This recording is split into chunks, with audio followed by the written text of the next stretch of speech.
All right, so it's going to bring us to the Back to Basics putting segment here. Supporters of the podcast, support those who support the podcast. Use code TM15 for 15% off the best putting mirror you can get. The ProPath putting mirror, designed by Grant Field, Richard Woodhouse, used by Cam Smith and many, many, many golf pros all around the world. 15% off, use code TM15. Link is below. Thanks to everyone who is purchasing them. Do you use a putting mirror, Steve? And do you have a putting tip in the Back to Basics putting tip here? It doesn't need to be involving the mirror, the tip, but firstly, do you use a mirror? I've got a Back to Basics mirror. Oh, I didn't there tell you you go. this beforehand, but I do have one. It's reversible. It's robust. I like it because of its shapes and weight. It's much more holds its structure much better. Yes, love it. Use it all the time.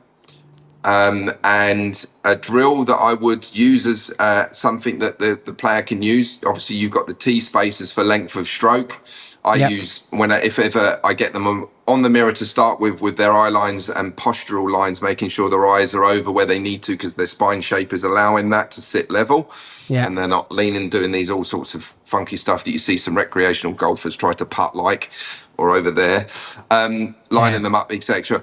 I like length of stroke. And the balance of the length of stroke, because I see a lot of short to long strokes, which from an acceleration profile, I'm a cap toe man, seeing these kind of big accelerations through impact, and they're wondering why they can't judge speed.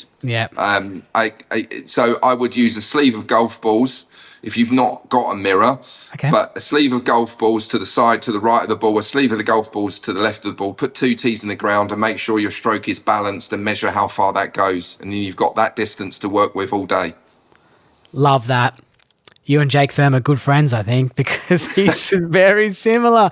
And I think I was talking to Jake about this yesterday, on the previous episode, that I think it's one of the last big misconceptions that I can remember that I've been told. You know what I mean? Like, it's